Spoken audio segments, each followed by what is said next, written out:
अब कि मैं एक तीखा सा सरकारें थोड़ा इसके सवाल बारे में पूछूं। गिराफिरत में। यशोवर्धन आजाद, राजनीतिक आरोप प्रत्यारोप तो हो रहे हैं, मुझे ये बताइए, देशवासियों को ये बताइए, बिना राजनीतिक संरक्षण के ये शिक्षा जी, माफिया चल सकता है क्या?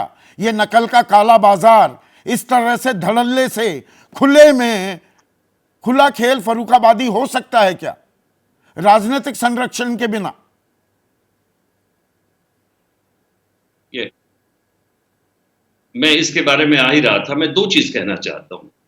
कोई भी मुख्यमंत्री या कोई भी सरकार ये नहीं चाहेगी कि पेपर लीक हो, लेकिन चूंकि वो अक्षम है माफिया, शिक्षा माफिया को कंट्रोल करने में, इसलिए वो परीक्षा लीक के बारे में भी अक्षम हो जाती है। इसके लिए बहुत बड़ी एक राजनीतिक इच्छा शक्ति चाहिए कि जितने माफिया हैं उनको अटैक करो, बंद करो, जो बिहार में एक बार हो चुका है कि सारे माफिया के सरदार थे, वो एक बार बंद हो चुके थे। लेकिन उस तरह की इच्छा शक्ति के बिना ये मुश्किल है और ये पेपर लीक चलते रहेंगे। एक अंत में एक चीज और बताना चाहूंगा जो कि बहुत ही महत्वपूर्ण है। एक बड़ी छोटी सी चीज है। आपने कहा 3 करोड़ अभ्यर्थी जो हैं हर साल बेचारे परीक्षा देते हैं, और अगर जब परीक्षा लीक होती है तो सिर्फ कोर्ट से या लॉ एक ऐसा बन जाए कि उनको पूरा कॉम्पनसेशन देना पड़ेगा, एग्जैक्टली क्योंकि उनके जो खर्च हुए हैं, दिन खर्च हुए हैं, एन आवर्स वेस्ट हुआ है, और आप देखिए समस्या कैसे सुनते। दुख की बात यह है कि बिल्ली आज के हम गले में घंटी कौन इंडिविजुअल बांधेगा? डिमांड्स के कौन प्रति ये बिल्कुल ही फैसला उनको भूल लेगा? गए ये बिल्कुल और नहीं। कॉमन सेंस वाली बहुत ही व्यवहारिक एक सलाह दी है यशोवर्धन झा आजाद ने। लेकिन अनुपम, मुझे ये बताइए, ये मतलब शगल हो गया है, डिनायल मोड, शतुर्मुर्ग बनी हुई हैं सारी सरकारें। क्या मैं सारी इसलिए कह रहा हूं, राजस्थान में एसआई भर्ती में टॉपर ही नकल करके टॉपर बना मिलता है, उसमें भी 3 साल बाद पता लगता है। वो तो ट्रेनिंग कर रहा था, तब उसे गिरफ्तार किया जाता है। उत्तर प्रदेश में 3 पर्चे लीक हुए फरवरी के महीने में ही, पर हर पर्चे को रद्द करने में 4-5 दिन 6 दिन पहले डिनायल कि नहीं जी, देखते हैं, ऐसा नहीं है, सबूत पर्याप्त नहीं है। यही काम बिहार में हो रहा है। एक रटी रटाई स्क्रिप्ट परोस दी जा रही है क्या छात्रों को?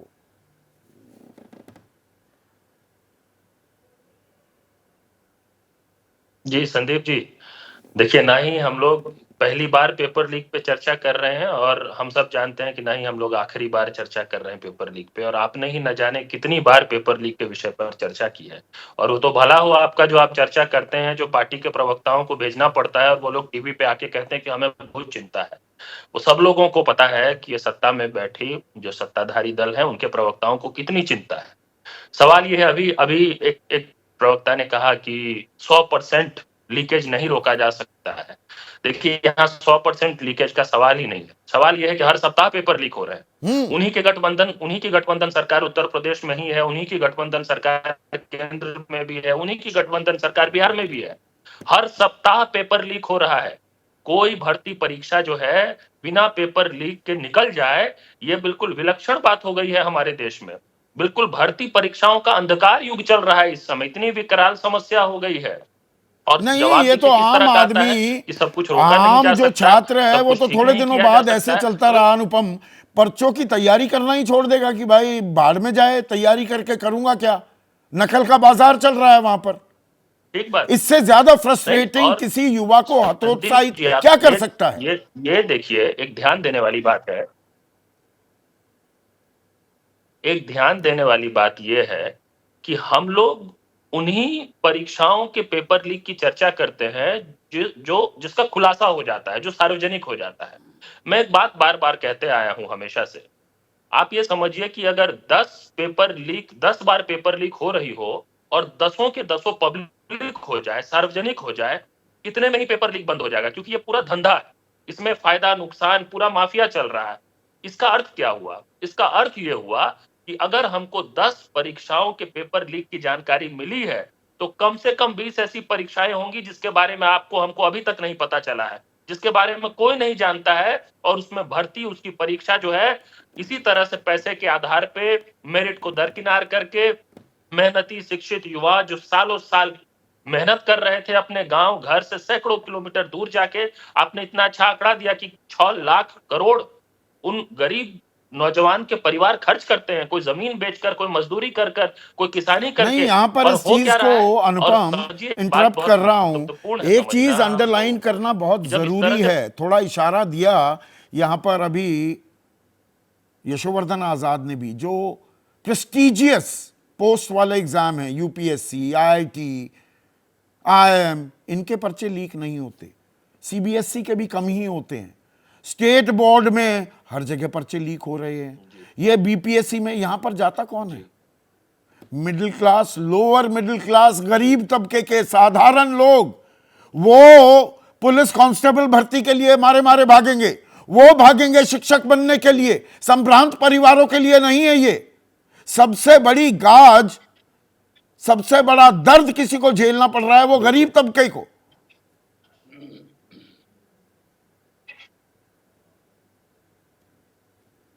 बिल्कुल ठीक बात है संदीप जी। देखिए, अभी हम लोग, कल ही हमने इलेक्शन कमीशन के प्रेस कॉन्फ्रेंस को देखा, और अभी हमारा देश जो है लोकतंत्र के महापर्व में प्रवेश कर चुका है।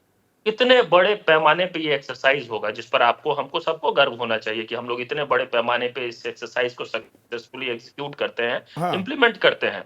और वही सिस्टम, वो पूरा का पूरा तंत्र एक छोटी सी भर्ती परीक्षा को ढंग से नहीं करा पाता है। जी। तो ये कहना कि नहीं गड़बड़ तो होगा, ये ऐसा नहीं है। असली कारण ही ये है कि जिन विषयों पर राजनीतिक इच्छा शक्ति नहीं होगी, उन विषयों पे ऐसा नहीं है कि अधिकारी, ऐसा नहीं है कि कोई एक आयोग, कोई एक भर्ती बोर्ड के कारण पेपर लीक हो रहा है। पेपर लीक सिर्फ इस कारण से हो रहा है क्योंकि जो लोग सरकार में बैठे हुए हैं, राजनीतिक नेतृत्व के लोग, उन लोगों में इच्छा शक्ति नहीं है। इस इच्छा शक्ति की कमी है, ये प्राथमिकता नहीं है। I totally agree with you Anupam, you are hitting the nail on the head. और जब चुनाव आयोग 97 करोड़ मतदाताओं के लिए इंतजाम कर सकता है, तो 3,74,000 ही तो अभ्यर्थी थे, 3,74,000 अभ्यर्थी। वहां पर पुख्ता इंतजाम नहीं हो सकते कि पर्चा लीक ना हो। हम कैसी व्यवस्था बना रहे हैं और क्या प्राथमिकता है हमारी। और अगर विश्व गुरु बनना है तो युवाओं के साथ ये खिलवाड़ तो बंद करना ही होगा ना। चर्चा हो रही थी आज सीधा सवाल में कि ये पेपर लीक का इम्तिहान कब तक परेशान करता रहेगा देश के नौजवान को।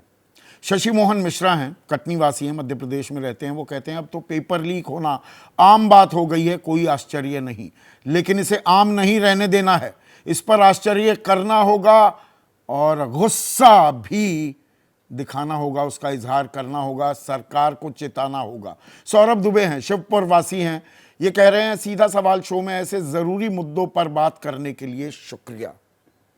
हम सवाल तो करते रहेंगे, आंखें भी खोलेंगे, कानों में बात भी डालेंगे, पीछा नहीं छोड़ेंगे। देश के युवा जो हैं, देश के भविष्य के साथ ऐसा खिलवाड़ होगा, हम कतई से बर्दाश्त नहीं करेंगे। आज इतना ही, नमस्कार। जैसे ही घड़ी का काटा दोपहर 2:30 पे आए, बबीता जी का दिल सास बहू साजिश के लिए मचल जाए। और ये है इनकी बहू, पूरे दिन ऑफिस की टेंशन हो जाए गॉन जब ये करें अपना फेवरेट शो फ्री टाइम पे ऑन। इनकी तरह आप भी देखें अपना फेवरेट शो अपने टाइम पर और डाउनलोड कीजिए एबीपी लाइव ऐप अपने स्मार्ट टीवी पर।